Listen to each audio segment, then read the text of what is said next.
तो reamer टीमन reaction क्या होती है?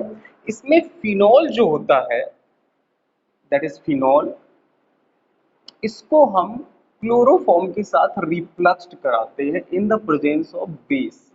यानी कि फिनॉल की रिएक्शन होगी क्लोरोफॉर्म से, और किसकी प्रेजेंस में? बेस की प्रेजेंस में।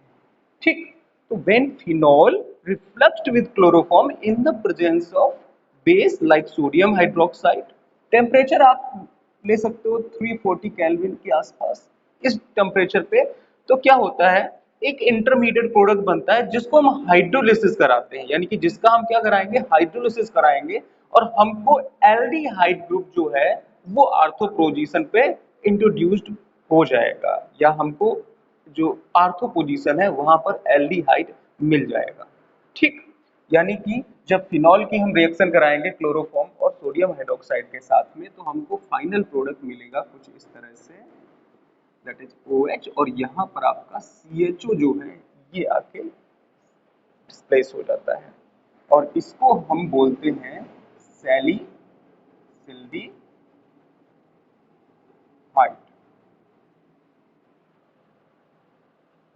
ठीक, C बाई होता है सैलिसिल्डिहाइड, ये बनता है। यहाँ तक ठीक है? फिनॉल की क्लोरोफॉर्म के साथ रिएक्शन कराते हैं और उसका फर्दर हाइड्रोलिसिस कराते हैं, तो उसके बाद आपको सैलिसिल्डिहाइड मिल जाता है। अच्छा, इसकी मैकेनिज्म क्या होती है उस पे हम लोग अब बात करेंगे। मैकेनिज्म, तो देखिए हम जानते हैं कि फिनॉल कैसा होता है? एसिडिक नेचर का होता है। तो फिनॉल क्या होगा? पहले स्टेप में फिनॉल की OH से हम H प्लस निकाल देंगे तो फिनॉक्साइड आयन बन जाएगा। ये बनेगा कि नहीं बनेगा? ये काम तो आसान है। आप जानते हो कि फिनॉल के OH से H आसानी से निकल सकता है क्योंकि फिनॉल एसिडिक नेचर शो करता है। फिनॉक्साइड आयन बन गया। अब देखो जो क्लोरोफॉर्म है, क्लोरोफॉर्म, ये क्लोरोफॉर्म सोडियम हाइड्रोक्साइड के बेस जो है आपका NaOH, इसके हाइड्रोक्साइड यानी कि OH आयन से रिएक्ट करता है। ठीक, अब देखो जब क्लोरोफॉर्म OH आयन से रिएक्ट करेगा तो देखो यहां से H और यहां से OH, H2O बना के निकल जाएगा, और आपको मिलेगा CCl3 माइनस। बात समझ में आई? आप ऐसे भी इसको कर सकते हो, CaCl3 लिख सकते हैं इस तरह से। हाइड्रोजन क्या लेके निकलता है? प्लस। कार्बन को क्या देगा? Minus. H plus OH minus H2 बना के निकल गया। Is that okay? ठीक, तो जो ये CCl3 बनता है ये अनस्टेबल होता है।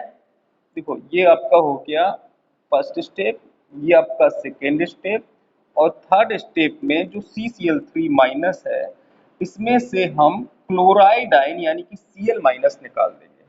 ठीक, और जैसे ही हम Cl माइनस निकाल देंगे हमको मिलेगा CCl2।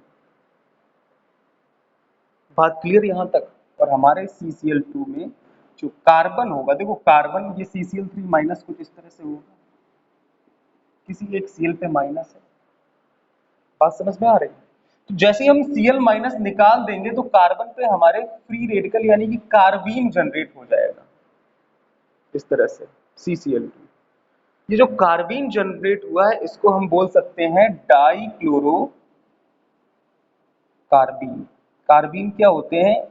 इलेक्ट्रॉन डिफिशिएंट कंपाउंड होते हैं, यानी कि इनके पास इलेक्ट्रॉन्स की कमी होती है। ठीक, तो हमारा जो डाइक्लोरोकार्बीन बना है ये अब क्या करेगा फर्दर स्टेप में? इस फिनॉक्साइड आयन से अटैक करेगा।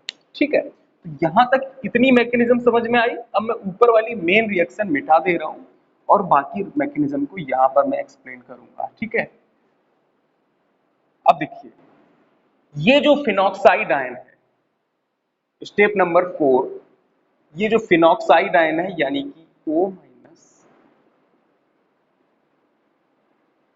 CCl2 कार्बीन जो है डाइक्लोरोकार्बीन, इससे रिएक्शन करेगा।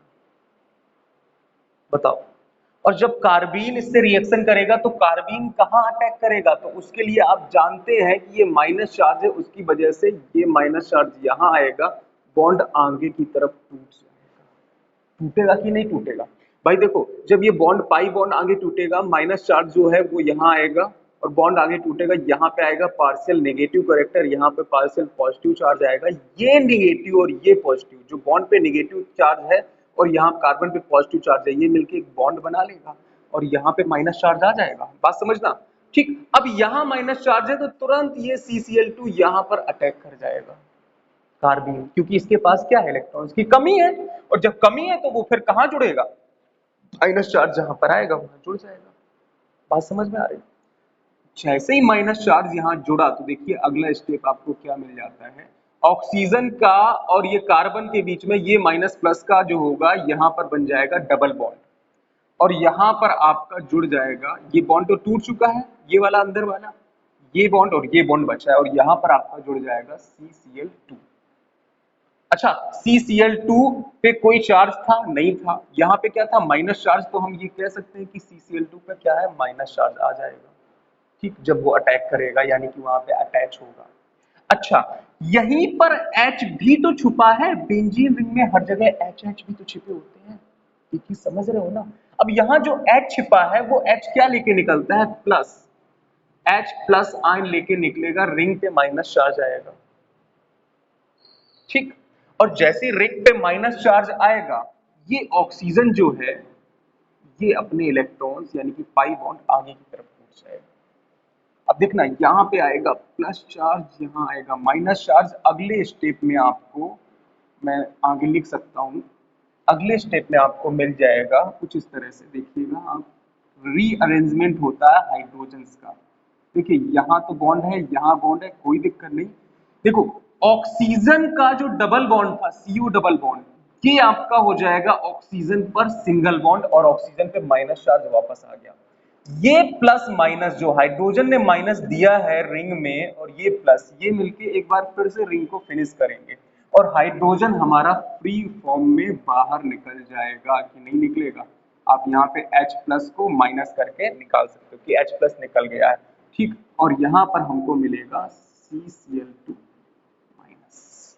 ये चीज क्लियर हुई, H प्लस हाइड्रोजन जो है अपना इलेक्ट्रॉन छोड़कर H प्लस के फॉर्म में निकल गया, और जैसे ही निकला तो ये माइनस प्लस ने यहाँ बॉन्ड बना लिया, और ये हमको CCl2 मिल जाएगा। अब ये H प्लस जो होता है ये इसी स्टेप में हो जाता है तुरंत, ये H प्लस जो होता है ये CCl2 से अटैच हो जाता है, यानी कि जुड़ जाता है। यानी कि आपको अगले स्टेप में मैं यहीं पे लिख दे रहा हूं आपको, ये जो H प्लस था, ये स्टेप एक ही स्टेप है, मैं आपको एक्सप्लेन करने के लिए लिख रहा हूं। आप क्या करोगे, डायरेक्ट यहाँ पे लिखोगे CSCl3, ये जो H है H प्लस, ये C माइनस को खत्म करेगा ना, तो यहाँ पे देखो बन जाएगा आपका कुछ इस तरह से,